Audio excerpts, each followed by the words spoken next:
I'm not going to do some long-winded intro. Here are some timestamps if you want to jump to a particular game that you're interested in, and thank you very much for clicking on this video. Dystopia is a fast-paced first-person shooter. You may think just from this gameplay that the game looks fairly derivative of other arena shooters, but if I cut to this, then you should hopefully see that there is a little bit more under the surface to this game. The game mostly takes place in meat space, which is basically just this game's version of real life. This is mainly where you'll be fighting for the main objectives of the match, but every now and then you'll encounter a locked door or a turret, in which case you can jack into cyberspace in order to hack that turret or the door that was locked previously. The two fronts fighting in such a unique way, with one affecting the other in such meaningful ways, seems really awesome.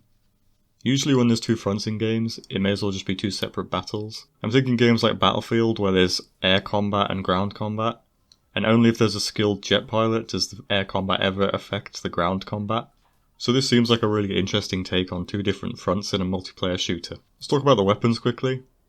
I've been mostly showing you weapons that you'd find in other games, but if I show you some of these,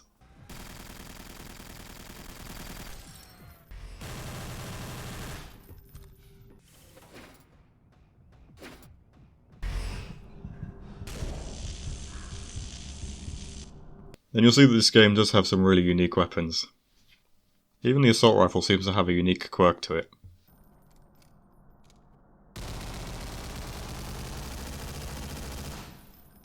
To conclude, I think I'll give this game a 9 out of 10. I'm not really sure what ended up killing this game, but I do have a theory that it might have been something to do with the complexity of the game. There are loads of skills and abilities for each class, and I guess it may have been a bit overwhelming for new players. That's the only thing I can really think of, because this game looks like it used to be something really special back in the day. Fistful of Frags is such a bloody good game. I could go on for hours about how I love almost every single facet of this game, but I'll try and condense it down to a small paragraph. This is by far the most active game on this list. There's almost always a fully populated server whenever you go on, and there is good reason for that. The game is simultaneously a simplistic arena shooter, but I would say that the combat has a lot of nuances that other arena shooters really lack in. The most unique and interesting part of the game for me personally is that due to the unwieldy nature of a lot of the Western guns, melee is a perfectly viable option. Chances are when you join a match, there'll be plenty of people running around with hatchets, or they'll be using knuckle dusters to knock the weapons out of enemies' hands, at which point you can't even pick up the weapon and kill them with their own weapon afterwards, but I don't have any footage of it here sadly. The kick button is also a really fun part of the game. Every time you kick, you're forced to stand still for a couple of seconds, so if you miss your kick you're highly vulnerable to a counter-attack, but if you do land the kick, then the enemy should get stunned and you should be able to finish them off. Kicking is also handy for kicking people off ledges if you're into that sort of thing.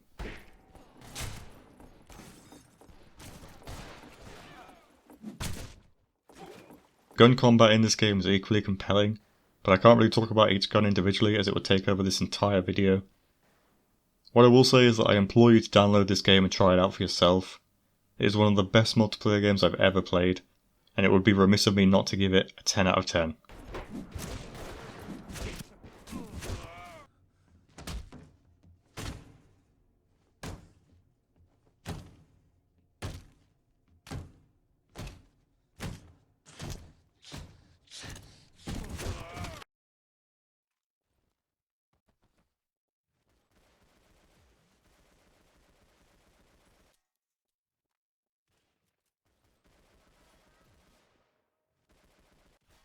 Double Action Boogaloo is an extremely frantic third and first person shooter.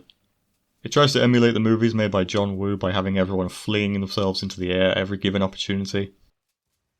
The game only has one mode, which is free for all.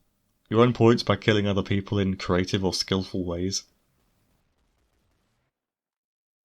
Usually this involves wall jumping, sliding, or diving, at which point you can activate your slow motion ability in order to get better aim.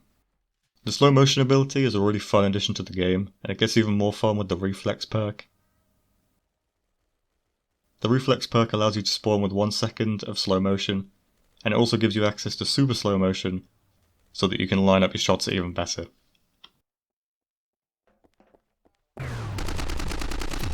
If I had to criticise the game, I would say that the maps weren't exactly winning me over. First map I played on was this train station map. It was okay, but it didn't really offer many opportunities for stunt kills. The next map I played was this prison map, and this prison map was probably the most labyrinthine multiplayer map I've ever played. It did give opportunities for stunts though, so I guess there is that going for it.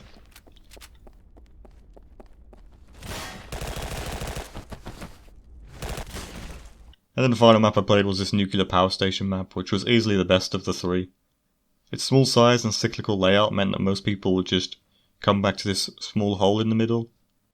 And this hole was really cool because you could jump over it and get some really cool skill shots. Or you could fall on it and fall for ages like I did.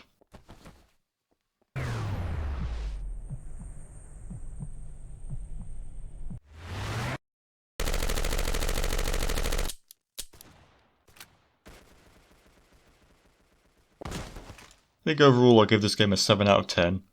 It certainly isn't for everyone, just like Neo Tokyo. But it's hard to think of a game that's anything like this. So if you do like the look of it, then maybe give it a shot. This game plays a little bit like the old Battlefield games. Specifically I'm thinking of Battlefield 1942 and Battlefield 2. I couldn't get into a full lobby unfortunately, I couldn't find any when I did test it. But I have been in a full lobby before with this game, and I will say that it is a really fun game. The game has some fun features that put it apart from other multiplayer games, namely the base building that allows engineers to put down walls and turrets, and there's also the commander who plays the game like an RTS. It is a good game and you can probably find a server maybe late on in the evenings at weekends, but sadly just when I was testing the game I couldn't find any. So I'd say give this game a download and see what you think of it, as this gameplay doesn't really give it justice.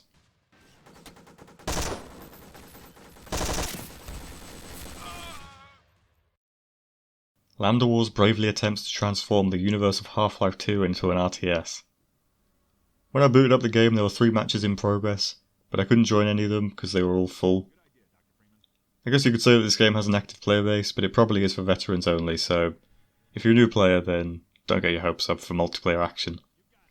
The game plays similarly to Dawn of War 1, with base building, as well as requisition points that you'll need to capture and hold. Whilst the core gameplay may be derivative of other RTS titles, the unit variety and setting make it feel really awesome and unique. The Combine in particular have loads of really fun tools at their disposal. If you feel like trolling your enemies, you can launch headcrab canisters at them.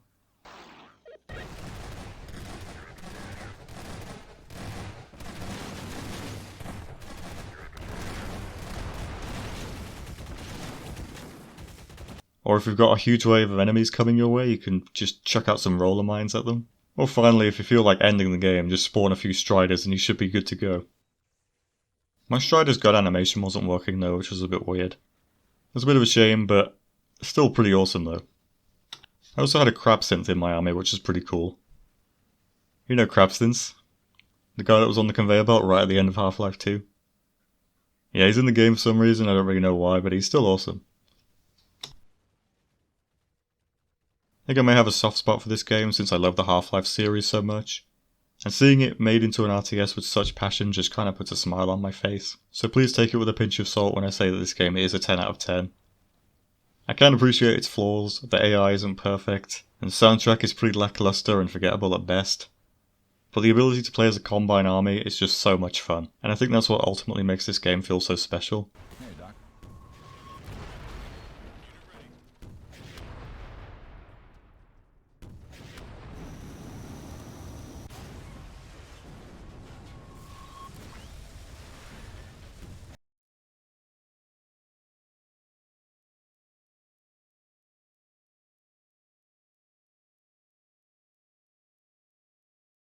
Pirates, Vikings and Knights 2 is a bit like For Honor, if For Honor wasn't made by a soulless committee full of twats.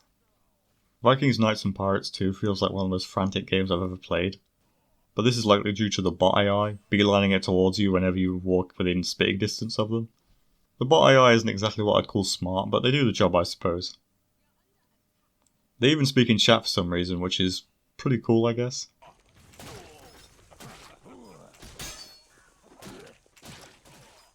As the game title would suggest, you play as 3 factions, the Vikings, the Knights and the Pirates.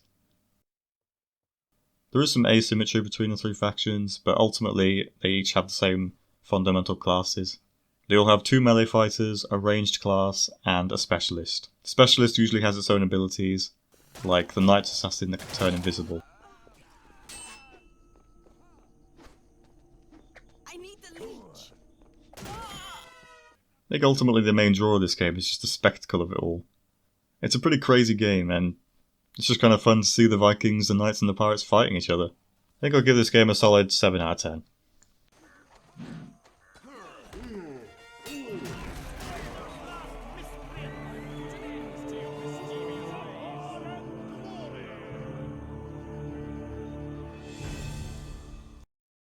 Kreedz Climbing is a first-person platformer. Outside of Dying Light and Mirror's Edge, I haven't really had too much experience with first-person platformers. I am aware that there is a massive community of players who enjoy bunny hopping and surfing in CSGO, but I've never been particularly good at either of those. So with that in mind, I think it's safe to say that Kreedz Climbing is going for a different audience than me. Speaking of audience, this game doesn't really have one. When I looked up the server list, I saw that there was one other person playing the game. I joined the server they were playing, and when I joined, they promptly left. So I guess you could say this game is lacking players. That's not really a criticism of the game, however, as this game does not need multiplayer at all. You could just stick on a podcast and climb up whatever map you're on. But overall, with my lack of experience with the genre, and my overall just disinterest in the whole thing anyway, means that I'm not really in a position to rate this game. So what I will say is, if you do like the look of this, then maybe just give it a download and test it out for yourself.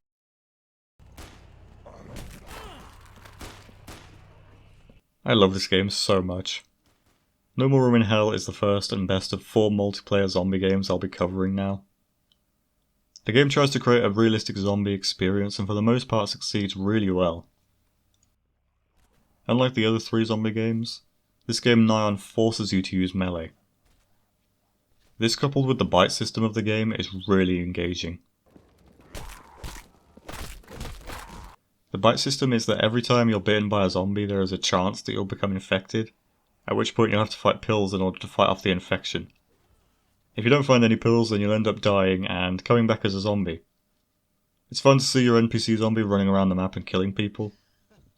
And it's actually good if your NPC does actually end up killing the human survivors, because if you do die you have to spectate for ages, so it's actually pretty good. The bite system really adds to the tension of the game, as it makes every encounter you have with zombies potentially lethal. So you'll be wanting to avoid contact whenever possible. The game also has a really nice atmosphere, especially with the diegetic HUD that fades away whenever it's not needed, and this just adds to the immersion and tension. If this game had health bars and stamina bars, it would really tarnish the experience. So in conclusion, I guess I'd give this game an easy 10 out of 10. It is easily the best multiplayer zombie game I've ever played, and it certainly isn't for everyone thanks to its challenge and difficulty, but I love every facet of this game. Except for the kid zombies, they're few.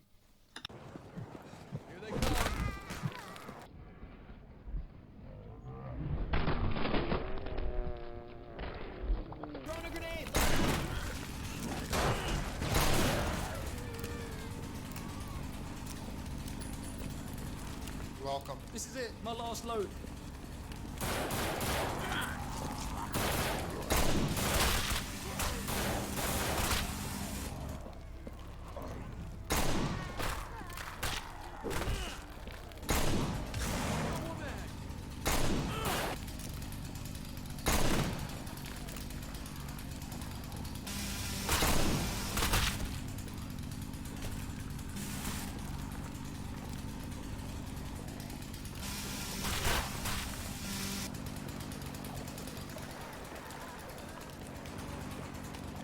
Follow me.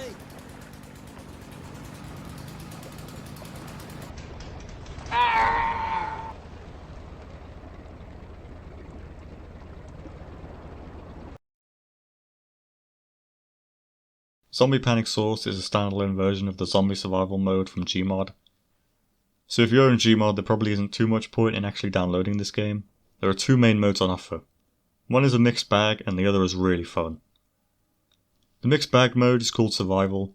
In Survival, if you're playing as a human, your objective is to survive for 10 minutes by barricading up doors and windows with whatever you have to hand, and then you'll have to shoot zombies that try and batter down your barricade. If you die, you turn into a zombie, at which point you'll start attacking the very barricades that you were defending not moments ago.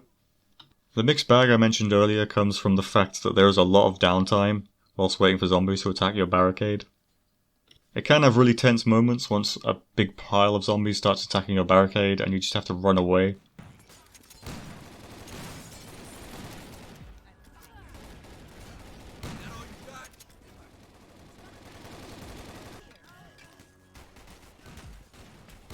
But there is a lot of waiting around in between those moments.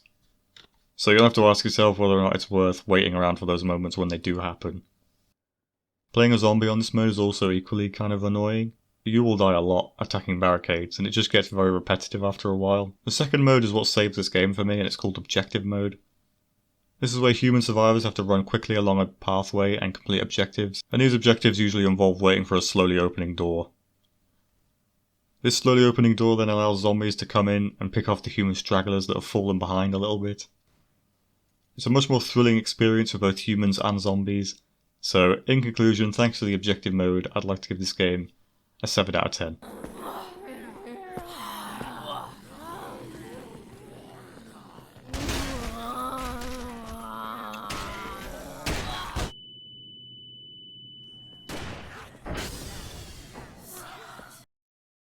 Codename Cure has a similar feeling to all those zombie flash games I used to play as a kid, and I mean that as a compliment.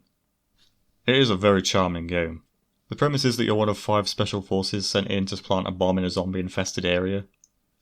Once you've planted the bomb, you need to then book it the hell out of there before the bomb explodes. Why you can't just detonate the bomb remotely, or just bloody carpet bomb the whole area with a Harrier strike, I have no idea. But the game doesn't really seem to care, and neither do I really. The game works similarly to Left 4 Dead with its AI director, so instead of zombies being placed manually throughout the map, the AI director will place zombies where it sees prudent. I don't think this AI director is quite as robust as Left 4 Dead's director though. Still, it is a very fun game and usually can find a server with at least a couple of people on, which is all you really need. From this gameplay you're watching now, it may be easy to just criticise this game and just compare it to other zombie games. But I would say that it's a really fun game and you should definitely try this game out if you like the look of it, because it is actually a kind of weirdly compelling game. So this game gets a 7 out of 10 from me.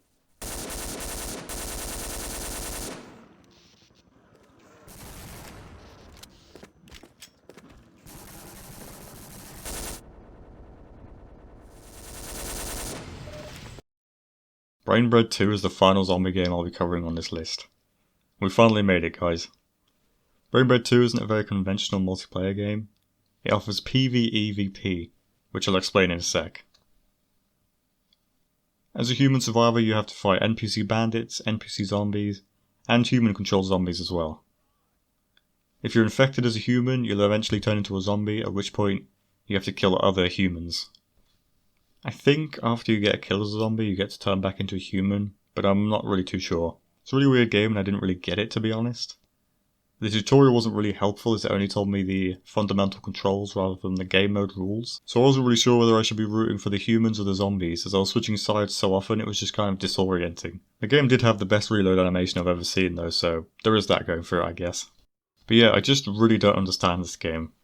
It's clear there's been a lot of effort put into it, with all the customization options and maps that are available. But I was just honestly puzzled by the whole thing. Not really sure what to rate this game. The shooting was perfectly fine and everything, but I'm not really sure if I was missing out on something, so I'll just give this game a non-committal 5 out of 10. Battlegrounds 3 attempts to recreate the American War for Independence in the Source engine. I really didn't play this game for very long if I'm honest with you. You can probably see from the gameplay that the servers aren't really taking the game too seriously anymore. I personally would have preferred a more tactical game with line battles and cannon fire and such, but I guess that would be asking for too much. I think the main drawback of this game is just honestly that it's a bit obsolete now thanks to games like Holdfast, Nation at Wars, and Mountain Blade Napoleonic Wars, that just both offer a more polished experience. Both those examples do cost money however, so maybe if you grab a few friends and hop into this game you might have a bit of fun with it. Overall I don't really have too much to say, so I'll just give this game a 4 out of 10 from my experience.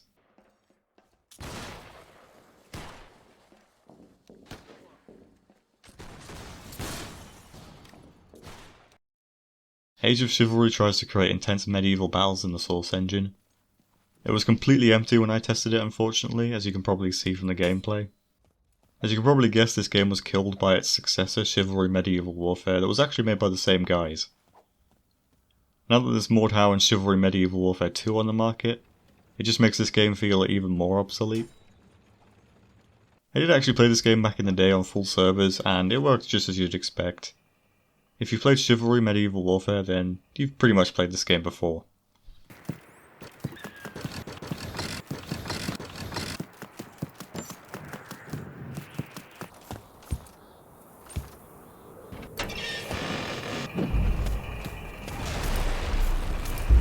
There are only 30 seconds left. D.I.P.R.I.P, or Die in Pain, Rest in Peace, is an edgy car combat game with a similar aesthetic to the free-to-play game Crossout that's almost as dead as this game, to be honest. So yeah, sadly this game has no players or bots, so I was stuck in a lobby all by myself. It seemed like a pretty functional car combat game. I don't really have any complaints about the gameplay. I just can't really comment too much on the game as I didn't have a proper match. The floating power-ups made me think of the old PS3 game Warhawk, which was a bit of a nostalgia trip for me. And also the destruction physics in this game were pretty cool, reminded me of Twisted Metal from the PS3. But anyway, as I said, I didn't really get to experience this game for myself.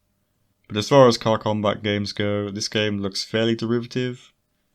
It kinda lacks the wacky sense of humour of other games like Cell Damage Overdrive, and it lacks the story like Twisted Metal, so I'll just give this game a 6 out of 10, I guess. Insurgency Modern Infantry Combat used to be a mod, but now it's been turned into a full game. This mod is just basically dead.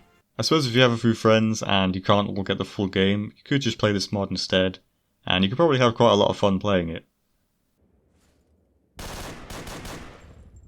I could talk about how the animations for the guns are all great, and the game feels really realistic, but you could probably just see that from the gameplay, so I guess we'll just move on.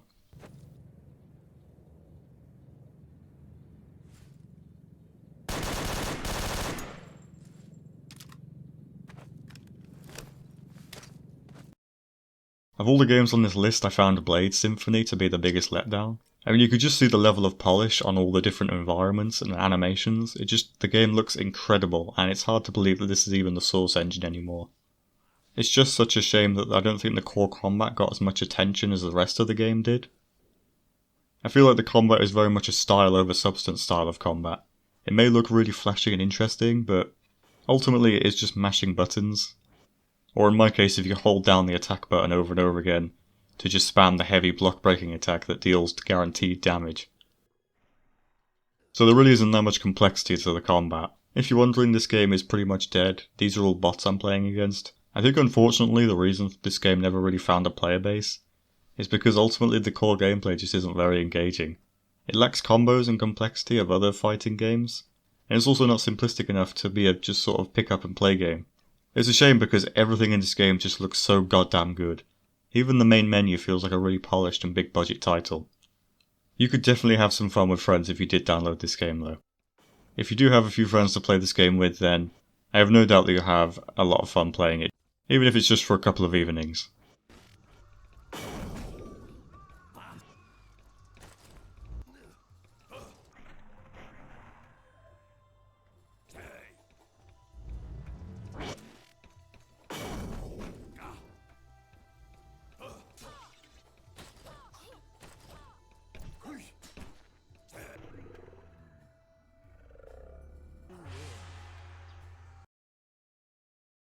At the time of writing, this game is completely dead.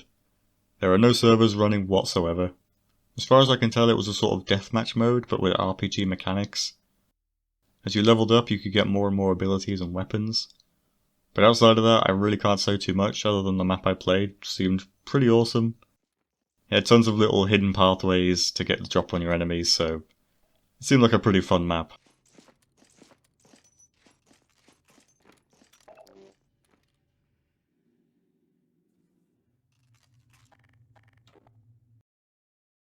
Here's another game that I found to be completely dead.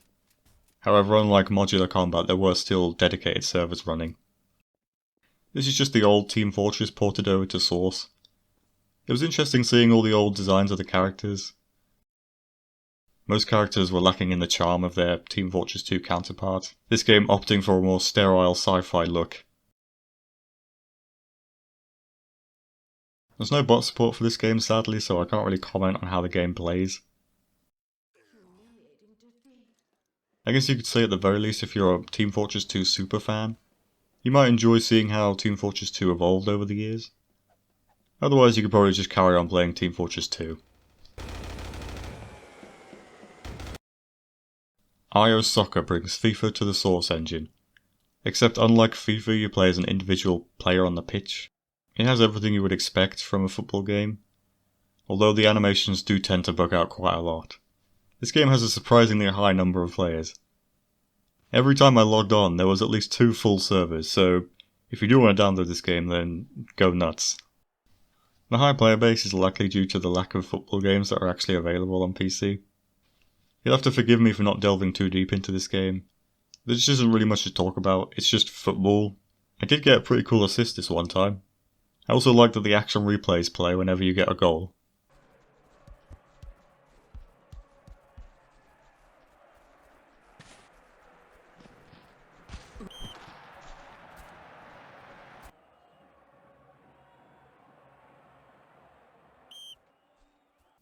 Apart from that, I just really have zero interest in football, and I've just always been puzzled by its massive popularity. If you do end up trying this game, just be aware that the community can be weird sometimes, and they often have a sort of random style of humour. They can also be quite aggressive players as well, just like real football. Revelation 2012 is a game based on the Left 4 Dead engine. I didn't really play this game for too long, as you might expect, a co-op game played single player is really not fun. The game is set in the Mayan apocalypse of 2012, hence all the Mayans everywhere being killed on screen. The weird laser gun you see is pretty weird to shoot, but shooting the limbs off your enemies just never gets old. Shoot off one of the enemy's legs and you can watch them hop around. I tried to shoot off all the arms and legs of a guy, but I'm pretty sure the game stops you from doing that. I suppose you would be pretty helpless without them. The game kind of felt like it lacked a little bit of polish, but it did feel pretty feature complete. The game has cinematics and boss fights just like any other.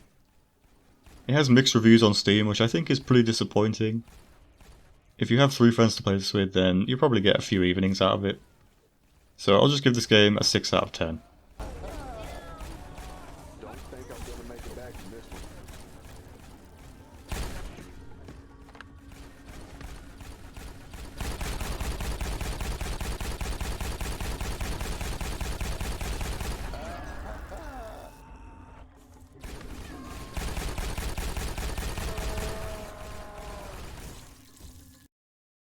Eternal Silence is a science fiction first-person shooter that plays similarly to the old styles Battlefront space battles. You get to dogfight around space, and then when you get bored of that, you can just disembark on a capital ship and then partake in ground combat. It's clear that a lot of effort has been put into this mod. The ship models in particular look absolutely fantastic.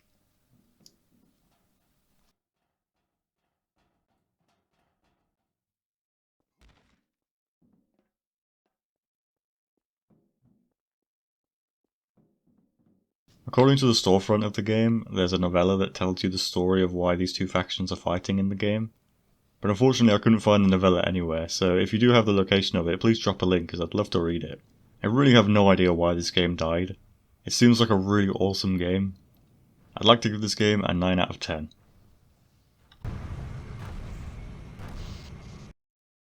Smash Ball is a fast-paced first-person sports game. This game is unfortunately completely dead. There were no servers running whilst I was testing this game out. The objective of the game is to grab the ball, rush to the opposing team's net, and then throw the ball in the net. The game seemed okay, it had grappling hooks, boosting, but I think the combat felt a little bit scuffed to be honest. Overall I can't really say much about the gameplay though because I've only played the tutorial of the game. There is very little bot support for this game. The bots only play as the goldies, so you're not going to get a full match out of them.